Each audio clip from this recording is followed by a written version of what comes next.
Welcome to Mindful with Mina, where we explore how mindfulness can enhance your relationships and well being. I'm your host, Mina B., a licensed social worker, mental health educator, and author. Through insightful discussions, I will guide you towards self awareness and self efficacy, empowering you to effectively manage your relationships, reduce burnout, and be more present with yourself. So let's jump into today's episode. What's up, mindful community? I want to talk to you all today about the concept of protecting your peace. I feel like on every social media post, somebody is talking about protecting their peace, the things that you can be doing to protect your peace. And I don't think that I fully came into the process of protecting my peace until maybe the last 3 years. Protecting your peace is pretty much a journey, and there are times where you kind of hit some turbulence. I will say that 30 something year old Mina is completely different from 20 something year old Mina. And I really believe that protecting my peace plays a huge role in why my life has made a full 360. And I can say that I am existing in a space that feels more full and rich and joyous compared to my 20s because I think that during that era, I was really focused on pleasing people. I was also very hyper independent, and that hyper independency definitely threatened my ability to have peace. And so I think that in the midst of me evolving and growing, I have been able to have a firmer sense of who I am, the things that I want out of life, and the limits that I put in place when it comes to the things that I align myself with, as well as the people that I align myself with. And I'm doing this work daily. So protecting my peace is not just a state of mind, it is a state of being that I practice on a daily basis. And so I kind of want to use this episode to tap into some of the things that I do personally to protect my peace and what that even means. I really love the definition of peace, which means freedom from disturbance. And I know when I think about life, I would love to live a life that is free of disturbance, but I don't. I can be disturbed by natural disasters. My nervous system could be disturbed by things happening in the world on an environmental or even on a societal level. And so I think that there are disturbances everywhere I go in life, but I am making a choice to detach myself from those things and recognizing that two things can be true at once. I can live in a world where there is pain and trauma, and I can also create a world where there is joy, pleasure, and happiness. And that is pretty much what it means for me to protect my peace. It's me making a conscious choice on a daily basis to decide what I am going to allow into my life and using discernment to recognize my energetic bandwidth and decide what I am going to give my time and energy to. Protecting my peace is something that I have been doing for quite some time, or at least I've been on a journey, right, of trying to do this for quite some time. And I think in the last few years, I have become much more firm with my boundaries. I've become much more firm with the things that I'm willing to tolerate. And I actually have become more firm with discomfort. And I think that that plays a huge, huge role in being able to protect my peace because, like I said, disturbances are everywhere. But I have made a choice to decide what I am going to allow to disturb my life. And I feel like that has been a game changer for me because I think 20 something year old Mina would either be easily offended by things Or I'm not gonna lie, y'all, 20 something year old Mina would go from 0 to 60 if she felt like she was being pushed, if she felt like somebody was trying to play her, if she felt like somebody was really trying to manipulate, or if somebody was trying to treat her terribly. She would go from 0 to 60. And now, 30 something year old Mina, I'm just like, you know what? I have more, I guess the word is attunement with my nervous system to now be able to recognize, okay, my trauma response is to fight. And so, since I am more in tune with my trauma responses and the way my body handles conflict and stress, I need to be more mindful about what is actually going to result in something that is healthy in the long run versus acting out impulsively because I feel annoyed or agitated by someone's behavior. But in the long run, there's going to be a major consequence to that. I started going to therapy when I was 22, and I had a wonderful experience because not only was I in therapy at the time, when I started therapy, I also started graduate school and I went to grad school for social work. So here I am in therapy learning about my past pain and my past trauma while also going to school to just learn about childhood development, learning about trauma in many different ways. And so for 20 something year old Mina, there was a lot of things that I had to learn about myself. And I realized that my trauma response was to fight. I was just a very, very angry person. Now, when I say my trauma response is to fight, I don't want y'all to be thinking that I just be walking on the street trying to fight people.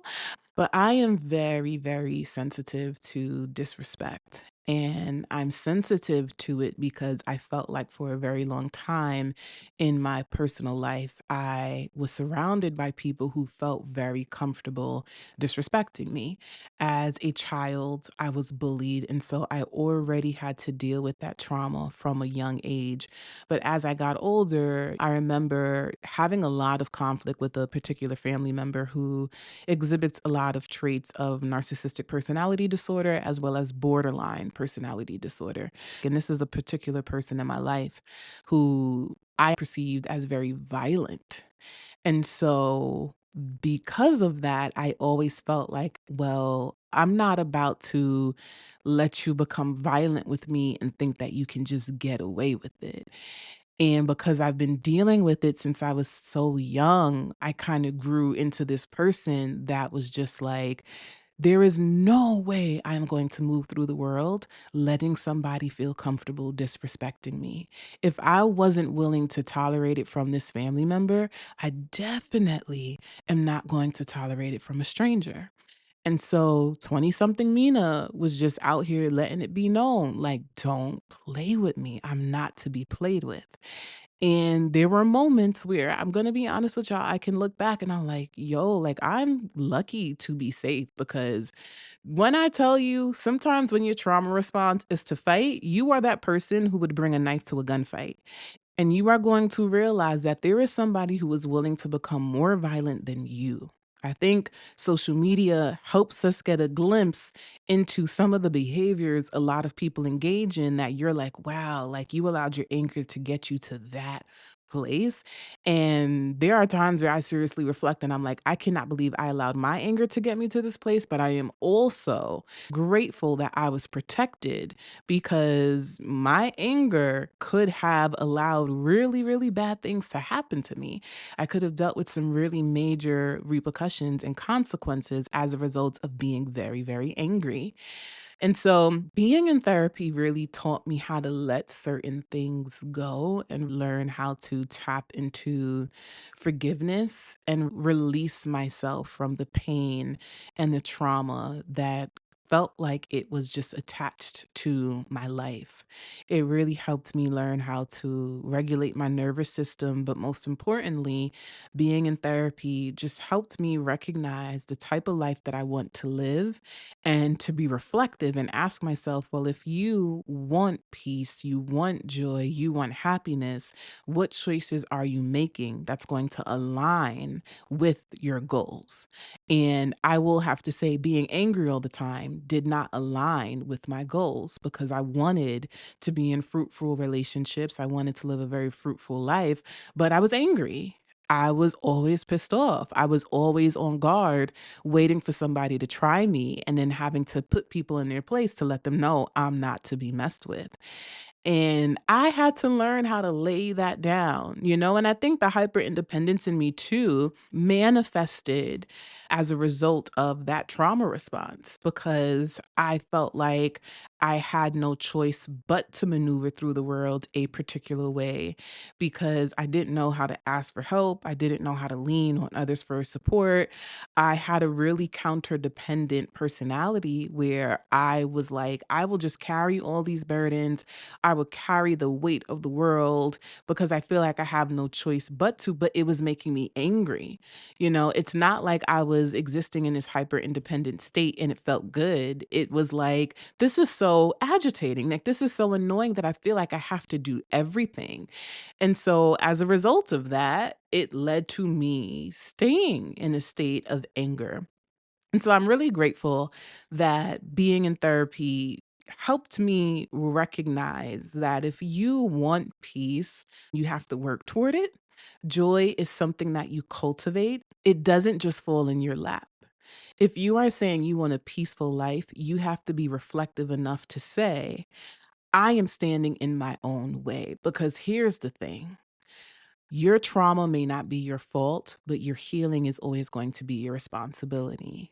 I had to be reflective enough to say there are a lot of things that I went through that I did not cause. And there's a lot of wounds and scars that I am trying to heal and tend to that I did not put on myself. But guess what? If I want those wounds to heal, I have to do the work.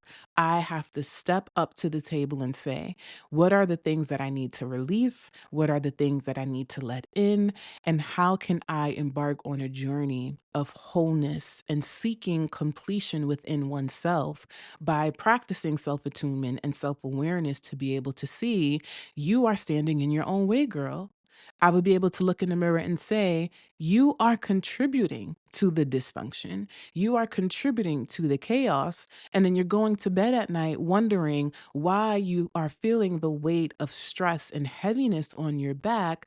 And you're not willing to put it down because you're clinging to anger and you're also still clinging to your pain. And so for me, protecting my peace is learning to look at my life and the things that are attempting to disturb my life and say, how can I practice self awareness in this moment to make a choice that is healthy and a choice that is going to benefit me in the long run? Sometimes protecting my peace looks like having to engage in radical acceptance. One of the things that I learned in my life, especially dealing with difficult people, is that people tend to grow more and more into who they are unless they are actively doing the work to try to change. If they're not making any attempts to change, then you have to learn to accept people for who they are and use discernment when you engage in relationship with them. So earlier I talked about having a particular family member who exhibits traits of NPD and borderline personality disorder. It would be kind of wild for me to expect them to be something different when they have been this way their whole entire lives, right? And so one of the things that I learned was I need to have radical acceptance for who this person is because they have always been this way and they're not doing anything to seek treatment. They're not doing anything to try to make their lives any better. They're not doing anything to try to repair the ruptures that have happened in our relationship. And radical acceptance has given me so much peace in my life because I am so exhausted by feeling like I have to do everybody else's work. So exhausted by that. And I think my own hyper independence played a role in that because hyper independent Mina used to feel like I had to take on the responsibility of being everybody's teacher and educator. But then I wondered why my peace felt disrupted at night. And I wondered why I always felt like there were different things disturbing my sense of freedom and disturbing my sense of peace because I was letting those things in. And so I'm a firm believer in recognizing there are going to be certain circumstances that are outside of your control. And there are going to be people in your life who you may love, who you may like, or you just have to do life with because maybe they're a colleague, maybe they exist in a particular space that you frequent. And you may realize, you know what, I don't like this person. And engaging in radical acceptance looks like acknowledging how you feel about someone, giving yourself permission to have preferences and saying, you know what, you are not for me. And I'm okay with that. That is something that I am going to accept. You are not for me, and I am not for you. And so radical acceptance has been so life changing for me because not only has it allowed me to use greater discernment around the people that I engage with and the relationships that I develop, but radical acceptance has also helped me not take things too personally, especially the actions of others, because people do things that are connected to who they are and how they maneuver through the world. Their actions are reflections of their own beliefs, their own values, and there are times where I may engage with people who kind of strike up a strong feeling within me, and I'm able to say, you know what, I'm not going to take this personally because I sense here that you have some sort of disturbance in your own life, and therefore it's manifesting in our relationship. So I'm just not going to take this personally because honestly, this doesn't even sound like it has anything to do with me, and it also doesn't feel like it's my business anymore. Again, it goes back to deciding what I'm willing to carry and what I'm not willing to carry. And I am no longer willing to carry other people's problems, especially if you're choosing not to work through it. And so I want you to be reflecting on your own life and asking yourself, are there areas in your life or people in your life where you kind of need to accept things for who they are, or you need to accept that person for who they are because they've been who they are as long as you've known them. And maybe you are sticking around and waiting and hoping or believing that the only way you can have a fruitful relationship with this person is if they become this particular thing or if they become this person that you created in your mind as the ideal version of who they can be. So you might say, the only way my mom and I can have a great relationship is if she becomes this person that I've created in my head. And your mother is letting you know, like, I can't be that for you. So, like, how are you trying to move forward here? Because I understand you have this idea of who you want me to be, but I'm letting you know right now through my actions, I'm not going to be that person for you. So now what? Where do we go? And that is something that I have done so much work around, and I continue.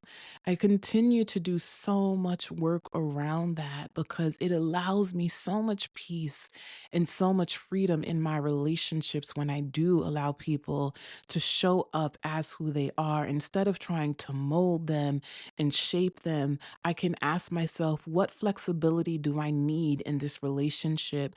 What boundary do I need to assert for myself? What rules do I need to communicate with this person so that I can thrive in a healthy relationship without feeling powerless in this relationship?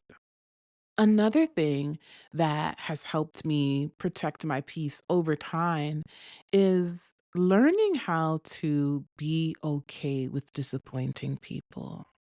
Disappointing people can feel really, really hard, especially if it's your family or if it's your parents. And I think it's because generally our family and our parents tend to do a really good job at trying to guilt trip us. And guilt tripping simply means when somebody engages in certain behaviors or they're very passive aggressive and they say particular remarks to you that is meant to induce some sense of guilt, some sense of sadness or remorse in you. And they're doing it to be manipulative. And so I'm going to tell you a quick story about something that happened between my mother and I recently. She was in my car and she told me she wanted to stop at the grocery store, but I had to pass my house before she got to the grocery store. And we were already out all day and I was super exhausted. We never talked about making a stop at the grocery store. So I was just like, well, I'm going to go home and you can go ahead and go to the grocery store since we're passing my house anyway. And she got upset. And she was like, well, why don't you want to spend time with me? Why don't you want to come with me to the grocery store? And I'm like, we literally have been spending time with each other all morning. I'm tired. I'm exhausted. And going to the grocery store was not a part of the plan. So I would prefer to go home instead of passing my house. I'll get dropped off at my house and you can go ahead and go to the grocery store. And she did not like that. She wanted it to go her way, and her way would have been I would have stayed in the car and I would have went with her to the grocery store. And so she was trying to guilt trip me because she did not want to go to the supermarket alone. And guess what? She ended up going to the supermarket alone. And however she felt about that, that's something she has to work through. And that is what I told her. I'm like, one of the things that I have been able to grow more into is letting people be upset. Like, I have learned the skill of managing the discomfort around letting people be upset.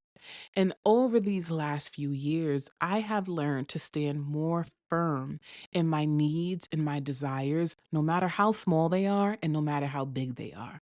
In another universe or 20 something Mina, I probably would have sat there and reflected and would have been like, you know what? It's just a supermarket. And this is when we start to downplay our own needs and we say, it's just this one time.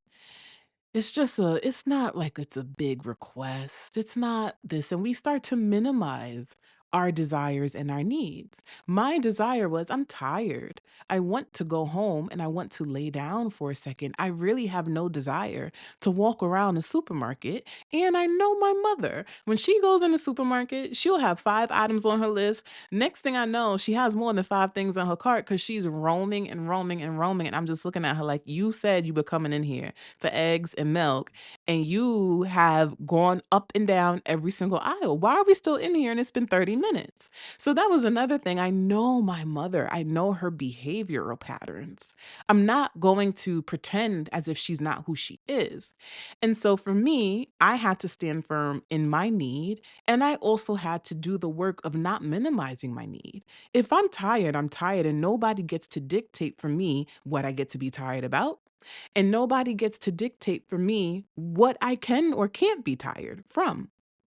And so if I want to choose to rest, you don't get to tell me, oh, well, you know what? It's just a grocery store. Yes, it is just a grocery store. So you will be fine going grocery shopping by yourself. Let's look at both sides. Why do your needs get to trump mine? And so that is something that I really had to open my eyes to when it comes to just doing the work of letting people be annoyed, letting people feel let down, letting people feel sad. Because if I'm engaging in an act to preserve my peace and to preserve my well being, there is a chance that you're not going to get what you want. And it's not fair that I have to be the one to suffer to make you feel good because you're refusing to do the work of managing your uncomfortable emotions. And so letting people in my life be disappointed has been such a game changer for me. And the reason why it's been a game changer more so is because when we realize we're letting other people down, or we realize that the people in our lives feel disappointed in us, we feel uncomfortable by it. And when I tell you, learning to sit with discomfort and embrace it and not see it as an act of harm, it is a game changer. Because guess what? My mother went to the grocery store and she was back within 15 minutes and she was fine. And I knew she would be fine. And whatever emotion she had about the fact that I did not go with her, I trusted that she would be able to get through those emotions.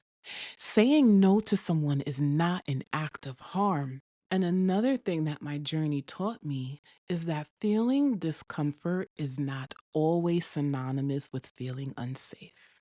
Okay. That is so key. Just because I feel uncomfortable with this thing does not necessarily mean that I am in an unsafe situation. When it comes to telling people no, you can work through those emotions. That is what I trust and that is what I believe. And so when I feel uncomfortable, I do the work of tending to my nervous system to say, okay, my stress responses are trying to like spike up right now. Maybe I want to people please. I want to engage in flight where I feel this anxiety rushing up and I want to flee the situation. But my stress responses generally get activated because my body believes that there's a threat. My body believes that there might be some sense of danger. And I have to teach my body, no, we're actually safe here, but we're just uncomfortable. And so my stress responses are rising, my cortisol levels are rising, and I'm feeling all of these different things in my body. And I have to do the work of saying, okay, deep breath in, deep breath out. You're actually safe. The thing is, your body just feels uncomfortable because you're doing something that you're not used to doing. You're actually standing up to your parent. You're actually telling your parent no. You're actually speaking up for yourself for the first time. And this is actually not a dangerous situation that I'm in. And the only way to know that is to ground yourself and look at the circumstance of the situation. I knew telling my mother, you have to go to the grocery store alone, was not a dangerous act.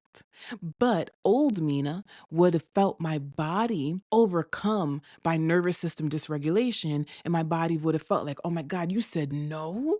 You said no to your mother? How dare you? And I had to teach myself in real time, no, be grounded. And that is work that I have been doing over and over and over again to learn how to protect my peace. Because by doing so, I am also teaching my nervous system when to respond. I am also teaching my nervous system what is a threat and what is not a threat. And I'm teaching my nervous system that there are going to be times where my body feels uncomfortable, but that doesn't necessarily mean that I am in a threatening or dangerous situation. And by doing that, that actually has helped my fight, flight, or freeze responses from coming to the surface because I've been able to talk myself down and say, all right, I feel uncomfortable. Let's manage this before we go from 0 to 60 because you think somebody is trying to disrespect you and now you have to react and you're trying to be impulsive. Let's work through this emotion because you feel uncomfortable. You don't necessarily have to go to the extent of shutting down because this is not a dangerous situation. And so I've also had to do the work of teaching my body the difference between surviving and thriving. And I can be uncomfortable and thrive at the same time. And so these are the things, these are the lessons I would say that really, really helped me evolve and become more of the person that I want to be. These are the lessons that I feel like have really helped me stand firm in who I want, stand firm in my desires. But most importantly, these are the things that have helped me protect my peace. These are the things that has helped me recognize when disturbances are trying to enter my life and making a conscious choice to say, I want peace. I deserve peace. But if I want this thing, I have to live in alignment with it. I have to practice self attunement. I have to practice self awareness. I have to practice nervous system regulation. I have to practice all of these things if I am trying to live a peaceful life. And so, as I wrap up, I want you to do the reflective work of thinking about the things that you have allowed to enter your life that has caused a disturbance.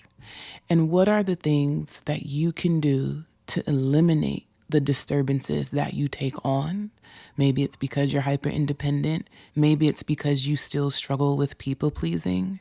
Or maybe it's because you still don't know how to work through that emotional dysregulation. And when you're being guilt tripped or when people are trying to make you feel bad about the choices that you're making, you give in. Remember that protecting your peace is a choice. So I hope you choose yourself today. That's all for today's episode. Thank you for tuning in. If you enjoyed what you just listened to, please take a moment to rate and review this podcast on your preferred platform. Also, don't forget to share it with a friend and on social media. To stay connected with me and my work, follow me on social media and subscribe to the Mindful with Mina newsletter, which can be found on my website, www.minab.com. You can also continue learning from me by ordering my book, Owning Our Struggles, which is available at all major book retailers. Stay tuned for a new episode next week, and most importantly, remember to be present and stay mindful. Take care, and goodbye for now.